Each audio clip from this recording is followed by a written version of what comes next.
আপনি কি জানেন শয়তান মানুষকে ধোঁকা দেয় কেন? তো আল্লাহ তাআলা যখন শয়তানকে জান্নাত থেকে বের করে দিলেন, তখন শয়তান আল্লাহ তাআলাকে বলল, আপনি এই মানবজাতির জন্য আমাকে জান্নাত থেকে বের করে দিলেন, আপনার ইজ্জতের কসম, আমি আজীবনকাল এই মানবজাতিকে ধোঁকা দিতেই থাকবো।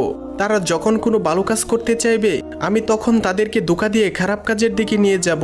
এইভাবে আমি তাদেরকে আপনার কাছ থেকে দূরে সরিয়ে নিয়ে যাব এবং তাদেরকে জাহান্নামী বানাবো। তখন আল্লাহ তাআলা শয়তানকে কি বলেছিলেন তা জানার আগে আপনি যদি মুসলিম ভাই বা বোন হয়ে থাকেন, তাহলে ভিডিওটিতে একটি লাইক এবং চ্যানেলটি সাবস্ক্রাইব করুন এবং আপনার সুন্দর নামটি কমেন্টে লিখে যান। তখন আল্লাহ তাআলা শয়তানকে বলল, তুই সারা জীবন আমার বান্দাদের ধোঁকা দিবি, তাদেরকে বিভিন্ন প্রকার গুনাহ করাবি, তাদের মুনাফিক বানাবি, তাদের বেনামাজি বানাবি। কিন্তু আমার বান্দারা যদি জীবনে একবার হলেও তাদের গুনাহের প্রতি অনুতপ্ত হয়ে আমি আল্লাহর কাছে 2 ফোঁটা চোখের পানি ফেলে ক্ষমা চায়, আমি আল্লাহ তাদের জীবনের সমস্ত গুনাহ মাফ করে দেব।